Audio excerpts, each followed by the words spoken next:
Hi, my name is Alan. And I'm Katie. Welcome back to Win the Day Project, where we talk all things systems and systems thinking. We use systems as busy professionals to help us achieve our health, wealth, and happiness goals, and that's what we talk about on this channel.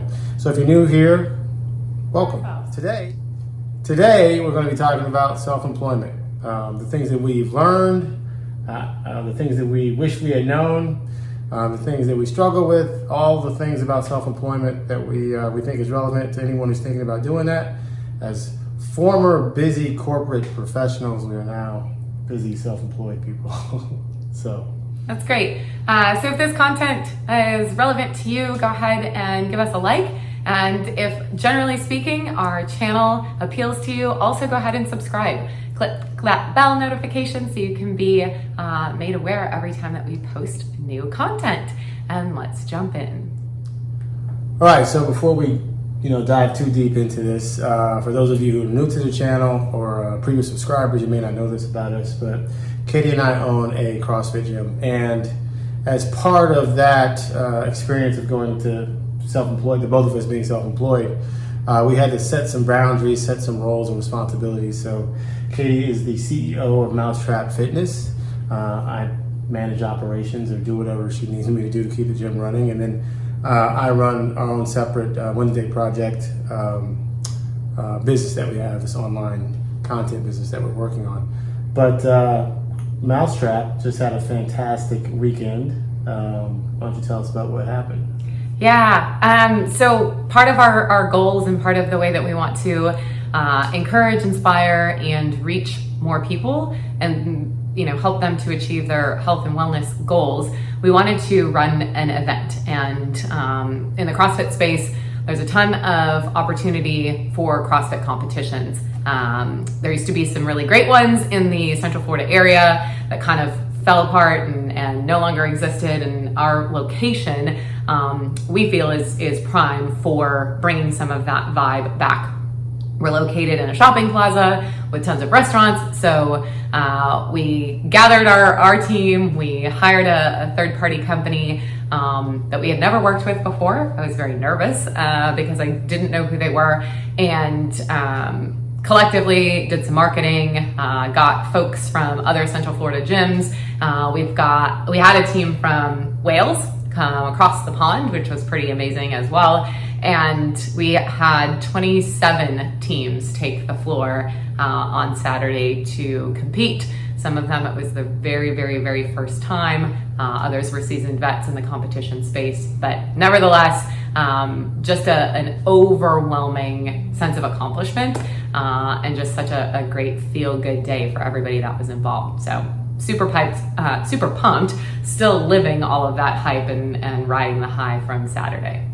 Gonna do it again? Yes, definitely gonna do it again. We're already, we've been asked to do it up to 3 times a year, which I think might be a little aggressive out the gate, but definitely already planning ahead for next year. So I was doing some research for this video, and there was a Pew Research done, a survey done back in 2023, February 2023 last year, that showed that 62% of respondents were either very satisfied or mostly satisfied with being self-employed. And you compare that to 51% of respondents who were either very satisfied or mostly satisfied working in a corporate environment. Would you say your satisfaction level has gone up since you've been self-employed compared to when you were last in your corporate job? 1,000%. Why do you think that is? Why do you think those numbers are like that? It's different when you get to go into work and you're working towards something that's yours. May sound selfish, but for us, health and wellness is such a passion, and the ability for us to encourage and motivate and inspire and shape the lives of other people, finding this gym community, finding this space was life-changing for me, and I get to give that gift to other people. So not to say that in corporate America, there aren't businesses out there that do just that, right? We also have staff that get to help support us in touching the lives of our members and the people that come into the gym. But truly speaking, in terms of, what drives me, what motivates me, even if I feel really run down, or I'm, maybe not at my peak and top of my game, it's a lot easier for me to go into a day of work knowing that it's my business or it's our business. Just really makes a world of difference. All right, so there's a bunch of myths out there as far as being self-employed and what that means for people. But we're going to talk about the 3 things that I think that are key to understand, the things that we wish we knew, the 3 things that we wish we knew before we went full-time self-employment. So, Katie, what's number 1? Oh gosh, number 1, you're responsible for everything, right? Like, there's no one above you if something goes wrong. We have the blessing where Alan said we established roles in the business pretty early on, which was helpful for us to just navigate, business ownership. But outside of leaning on one another to kind of spitball things, it's us. We ultimately have to make the final decision, but at the same time, we get to make the final decision. So if there's things that we want to try or things that we want to test, that's a beautiful, wonderful thing. But for things that are unexpected, it's a little daunting and can take some getting used to, for sure. We're about 2.5 years in at this point, and so it's becoming a little bit more natural for me to be in this CEO type role, but it was definitely a struggle. I felt like I was maybe walking on eggshells a little bit because I didn't want to rock the boat, or I didn't want to make the wrong decision. And ultimately, there is no wrong decision. I just have to make the next decision, depending on whatever the situation is that has arose. That's true. So Google is your friend, ChatGPT is your friend, Home Depot is your friend for us to have a physical location we have to manage. But it's definitely been empowering, right? To know that if something happens, it's your responsibility to take care of it, whether it be a message from the government on a form you got to fill out that you've never filled out before, to fixing a broken toilet, to something breaks that you weren't planning on breaking, to upset member, right? It all falls on your shoulders, which is a really, I guess, to your point, daunting at the beginning. But every new experience becomes experience.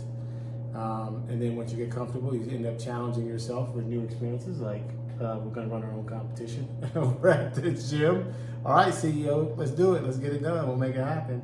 Google, ChatGPT, other gym owners. I was just going to say, another really big help and support for me was really integrating myself into the affiliate community, and CrossFit in particular has done a really great job providing that support network and having regular calls.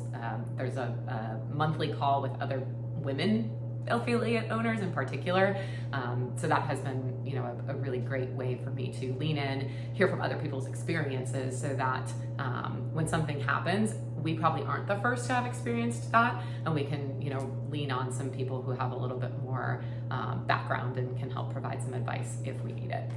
So if you're considering self-employment, recognize that you're going to have to learn new skills, because ultimately the business responsibilities all fall on you. It does not mean you have to do all of the work. It just means you have to figure out how to get it done. We don't do everything in the business. Like, for example, we outsource our taxes.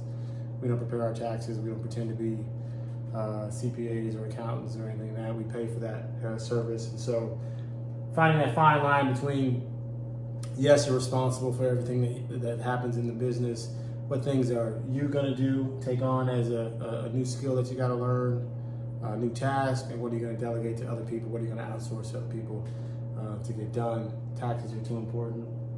Don't want to mess around with that, and so we chose to outsource that. But you make those types of decisions every day. So again, number 1, you're responsible for everything that happens inside that business. Number 2, I would definitely say that with the freedom to choose, with the freedom self-employment brings, there is a ton of uncertainty, and that's okay.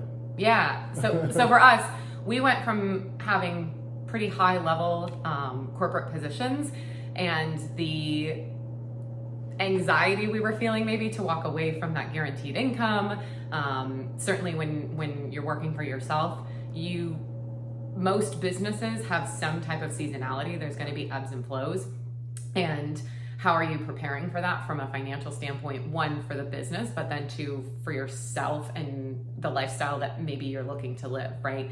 We've talked in several of our other videos about how we have set our vision. We know what our North Star is. We know what goals, we're seeking to achieve, whether that's a year from now, 5 years from now, 25 years from now. How does this kind of unknown factor into all of that, and how do you navigate that?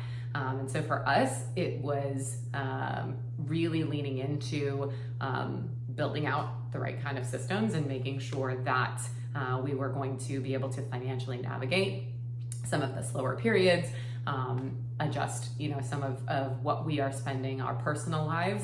While they didn't take a massive hit, we do still live a pretty comfortable life. We definitely downsized from an apartment standpoint. We continue to be a one-car family, which society says is crazy for two working adults. But yeah, there's a lot of unknowns out there. We get to choose our own schedule, but if you're doing that, are you putting in enough time? Are you putting in too much time? Does your mental health, take a hit? How stressed are you? Because you do have some unknowns. So being able to balance and navigate that is really, really important. It really does. I think you mentioned this. It really falls back to your systems that you have in place. So prior to becoming self-employed and as we were building our net worth, budgeting became a regular way of life for us. So budgeting became a routine and then subsequently became a habit. So that was a system that we had in place and that we could lean on whenever we needed to, if we had questions about money. The next step, the next evolution of that when we became business owners and then become self-employed, when it really mattered, was cash flow, right? To make sure that enough cash flow was coming into the business and sustaining the business. I know one thing that we learned at our previous employer was that cash flow is king. If you run out of cash, then you're out of the game. So forecasting next month's revenue and determining whether or not how we were doing against plan, all those types of things were a new system that we had to build, a new routine that we had to get put in place. I remember the first couple of weeks after I left my job, I would keep this little counter every day of how many more days of cash we had on hand. I don't do that anymore. Like I used to do it every day, and now I think we talk about it once a month, which is great. So that's our, it's a system that we rely on. So systems help fight the uncertainty. It can certainly stress you out, but once you put those systems in place, stress levels go down, and you can just really start to enjoy setting your own schedule and running your own business. All right, so far we've discussed you're responsible for everything. Freedom comes from number one. Freedom comes with uncertainty. Number two, and number three, which we had known about before we jumped into this business, was the real power of systems. So we spent a lot of time when we were talking about how to offset the uncertainty of this newfound freedom by using those systems. And a lot of what we focused on in particular was like our personal finances, right? Mm-hmm. If we're looking at when do we run out of money based on the fact that, we needed X to live the lifestyle that we want and the, business needs to bring in Y. On the business side of things, those systems become even more important. So things like, how are we managing the finances? The first couple of years, I'd be very transparent. I was running the books out of Google Sheets. I was building manual P&L reports. And for us, it was, our business was in a state of not yet turning a profit. And so as a result of that, we were very, very cautious on how much we were spending. And part of, our process was we were going to cut expenses such that we could help put ourselves back into a break-even, point. And as a result of that, that meant I couldn't pay for accounting software. Fast forward, business is, doing much better, business is healthy, we're actually in the green. And now we use QuickBooks as our accounting software. We use an HR platform for our payroll services and employee kind of benefits, paid time off, employee onboarding, employee offboarding, called Gusto, which is beautiful for small businesses. And they help with filing, the employment taxes and what else is under that? Let's see, workman's comp. All of that kind of stuff just gets automated. We pay for that service. Again, so if we go to you are responsible for everything, right? How do you manage all of that?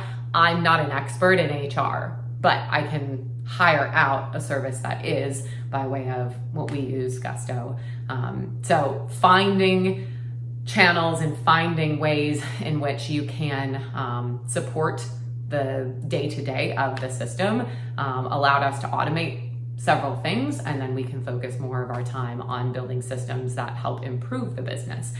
So working on coaches development and implementing regular coaches meetings or staff meetings, really just fine-tuning how can we elevate our levels of service, how can we give more to the members so that it keeps them actively engaged, keeps them wanting to invite their friends and family to become members, grow our just general awareness in the Central Florida community, and reach more people. Yeah, systems are key to all of that. I know one system that's true, near and dear to both of our hearts is the sort of the personal system, the management system that we had to figure out.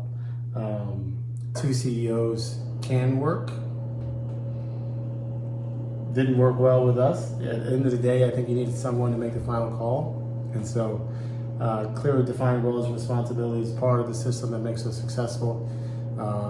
Our schedule that we keep, it's pretty regular, routine, and purposeful. Making sure that one of us is at the gym at those key hours where we have high volume of new members or a drop-in that we need to meet with, or whatever the case may be.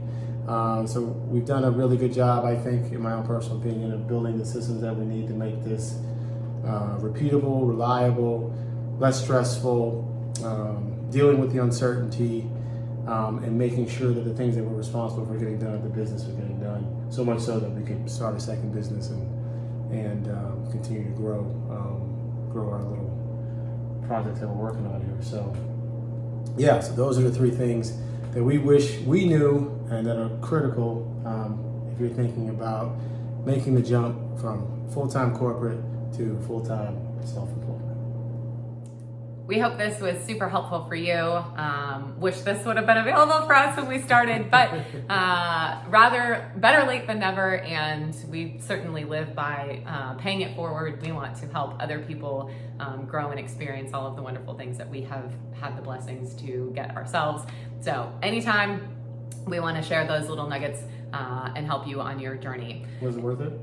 Full-time self-employment? Oh yeah, if we go back to the original question that Alan asked me when we started, where was my fulfillment level working in corporate America as an employee of someone else versus did my happiness level, kind of increase when I became self-employed? 1,000%. I think it was exponential growth.